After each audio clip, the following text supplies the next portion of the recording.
Alors, bonjour et bienvenue dans cette nouvelle vidéo. Aujourd'hui, le titre de la vidéo, c'est « L'Israël géopolitique est-elle le peuple de Dieu selon les Écritures ?» Et vous savez, depuis la fondation d'Israël en 1948, il y a plusieurs mouvements chrétiens qui ont soutenu que ce pays représente encore aujourd'hui le peuple d'Israël. Maintenant, cette affirmation, je dirais souvent émotive ou politique, ne repose pas sur l'enseignement du Nouveau Testament, mais plutôt sur une lecture erronée et littérale de certaines prophéties. Donc en réalité, la parole de Dieu enseigne que le peuple de Dieu, sous la Nouvelle Alliance, est exclusivement défini par l'union à Jésus, le Messie. Il n'y a pas deux peuples. Un peuple de Dieu, un peuple d'Israël, puis l'Église. Il n'y a pas deux peuples de Dieu. Il y en a tout le temps un. Dans l'Ancien Testament, Dieu s'était choisi un peuple parmi tous les peuples qu'il appelait le peuple d'Israël. Et aujourd'hui, dans la Nouvelle Alliance qui est acquise par le sang de Jésus, parce qu'une alliance était toujours entérinée par le sang.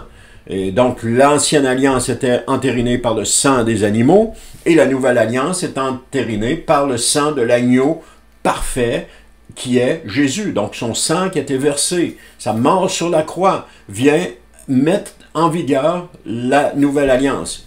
Et sous la nouvelle alliance, le peuple de Dieu, c'est les croyants en Jésus-Christ. Maintenant, être juif selon la chair ne suffit pas pour être du peuple de Dieu.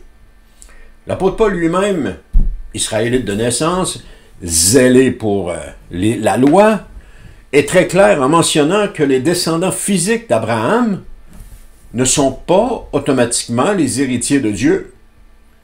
Ce n'est pas parce qu'ils sont issus d'Israël qu'ils sont tout Israël, nous dit Paul dans Romains 9, versets 6 à 8.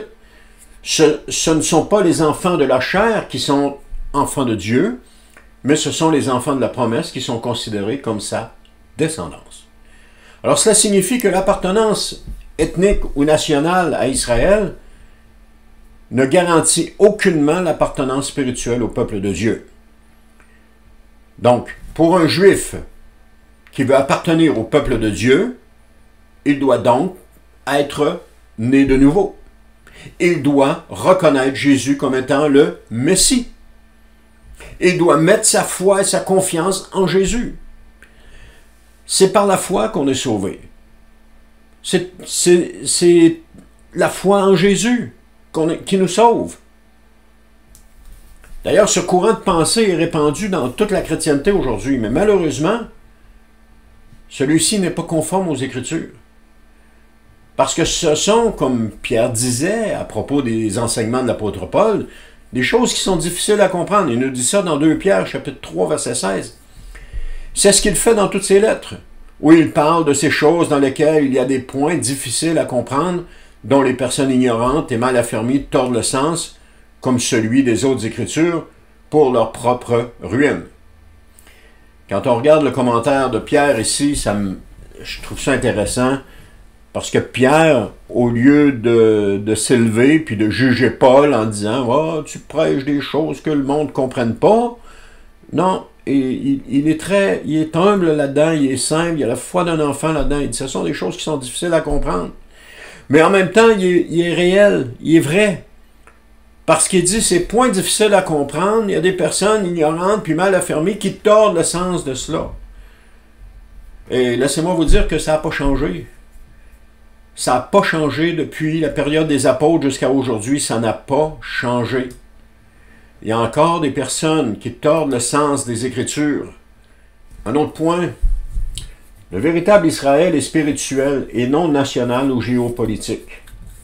Donc Paul désigne les croyants en Christ, juifs ou non juifs, comme le véritable Israël de Dieu. On voit ça dans Galates 6, verset 16.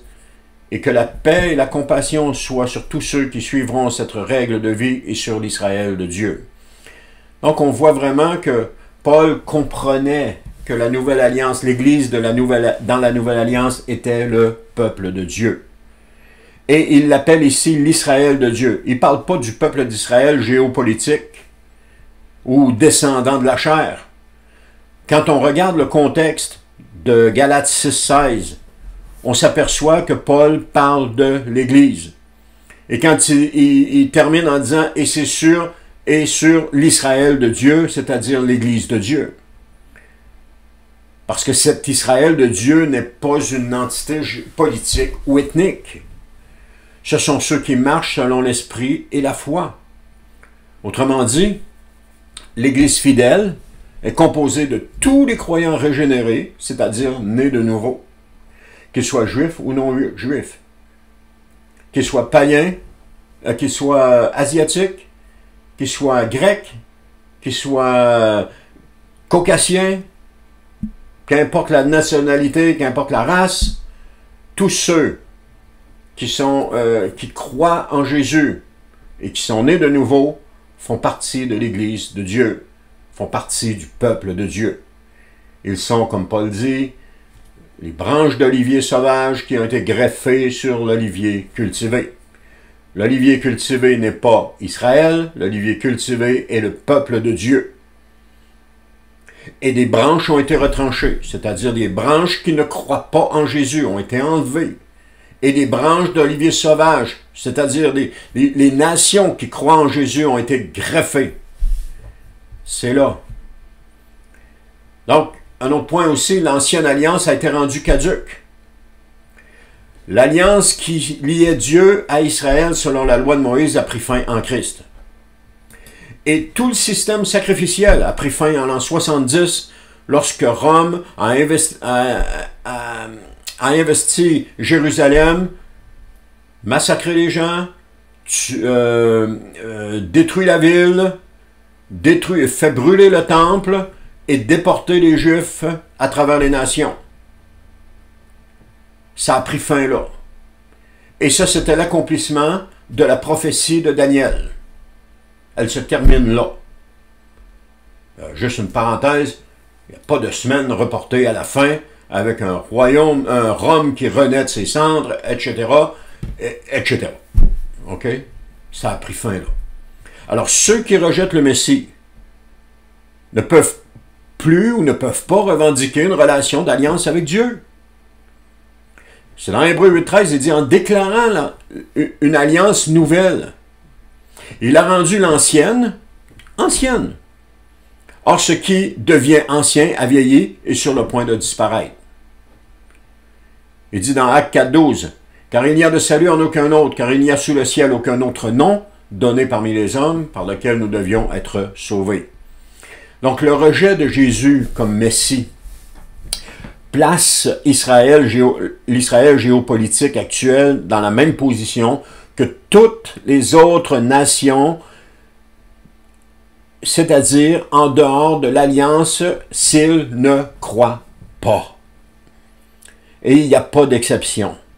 Et il n'y a pas deux peuples de Dieu. Il n'y a pas deux plans de Dieu. La Bible ne parle que d'un seul plan. Elle ne parle que d'un seul peuple. L'invention des deux peuples de Dieu, des deux plans de Dieu, vient du dispensationalisme. Ce n'est pas la parole de Dieu. Ce sont des suppositions, des déductions, des mauvaises interprétations pour affirmer cela. Il n'y a qu'un seul peuple. Et scrutez les Écritures et vous allez voir. Alors, le rejet de Jésus comme Messie place l'Israël géopolitique actuel dans la même position, je le répète, dans la même position que toutes les autres nations, c'est-à-dire en dehors de l'alliance s'ils ne croient pas. Alors, ceux qui sont en Christ sont les descendants véritables d'Abraham. Ça, c'est un autre point. La promesse n'a pas été faite à une nation politique, mais à la postérité qui est Christ. Et ceux qui sont en lui deviennent les héritiers de cette promesse. C'est Paul qui nous dit dans Galates chapitre 3, verset 29. « Et si vous appartenez à Christ, alors vous êtes la descendance d'Abraham, héritier conformément à la promesse. » Alors ce passage et son contexte ne peuvent pas être plus clairs. Si vous appartenez à Christ, alors vous êtes la descendance d'Abraham, héritier conformément à la promesse. Ce passage réfute le fait que les croyants sont effectivement pas réfute, mais démontre le fait que les croyants sont effectivement la descendance d'Abraham. Maintenant, cela exclut donc tout privilège ethnique sur ceux qui sont en dehors de Christ. Quand on dit qu'il n'y a pas deux peuples de Dieu, il y en a seulement un. Si on dit que Israël géopolitique actuel est le peuple de Dieu, on fait erreur. Parce qu'ils sont en dehors de Christ. Il y a seulement un peuple de Dieu. D'ailleurs, Jésus lui-même, c'est un autre point, Jésus lui-même a rejeté toute revendication et filiation sans foi en lui. Il a dit dans Jean chapitre 8, verset 42 et verset 44, « Si Dieu était véritablement votre Père, en parlant aux pharisiens, il dit, vous m'aimeriez. Vous avez pour père le diable. » Déjà là, Jésus démontrait que ces gens-là n'avaient pas Dieu pour père.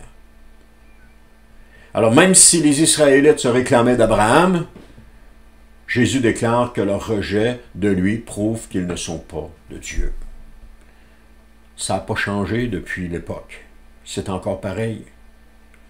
Si on ne reconnaît pas Christ, on n'est pas la descendance d'Abraham. Si on n'accepte pas Christ comme le Messie, on n'est pas la descendance d'Abraham. D'ailleurs, nous, des nations étrangères, nous avons été, comme j'ai dit tantôt, nous avons été greffés à l'olivier cultivé et nous appartenons maintenant au peuple de Dieu et les promesses d'Abraham sont maintenant nos promesses. Donc, l'identité spirituelle dans la Nouvelle Alliance ne dépend plus de l'ADN comme dans l'Ancienne Alliance, mais plutôt de la foi dans la Nouvelle Alliance. Donc, en conclusion, le peuple de Dieu aujourd'hui n'est pas une nation, mais une communauté née de l'Esprit. Israël géopolitique actuelle est une nation comme les autres. Elle est soumise au jugement de Dieu comme toutes les nations de la terre. Et le peuple de Dieu aujourd'hui est composé de tous ceux qui croient en Jésus-Christ, qu'ils soient juifs ou païens d'origine. Car tous ceux qui sont conduits, c'est Paul qui nous dit ça dans Romains 8, 14, car tous ceux qui sont conduits par l'Esprit de Dieu sont fils de Dieu. Et Galates 3, 28 nous dit, il n'y a plus ni juif ni non-juif, car vous êtes tous un en Jésus-Christ. L'Israël géopolitique, en réalité, n'est pas le peuple de Dieu selon les Écritures. On pourrait creuser encore et encore, mais c'est important de voir cela. Ce qu'on nous a appris jusqu'à maintenant à propos d'Israël vient de la doctrine du dispensationalisme, que je vais expliquer dans d'autres vidéos. Et cette doctrine nous a induits en erreur. Elle nous a démontré des choses qui n'étaient pas bibliques. Et nous les a enseignées comme si c'était biblique. Et aujourd'hui, on est pris avec ça. On est pris avec ces enseignements-là qui ne sont pas la parole de Dieu. Et un nombre incroyable de gens croient ces choses-là. Alors que ce n'est pas ce que la Bible enseigne. Frères et sœurs, il est temps de revenir à la Bible. Il est temps de revenir à l'enseignement fondamental de la parole de Dieu. Il y a eu la réforme avec Martin Luther. Mais il doit y avoir un retour aux Écritures en ces temps de la fin. Ça fait quoi, 300, 400 ans que c'est arrivé? 17, 18, 19, 20, 21, 400 ans? Il faut revenir aux Écritures. Revenir à la base même.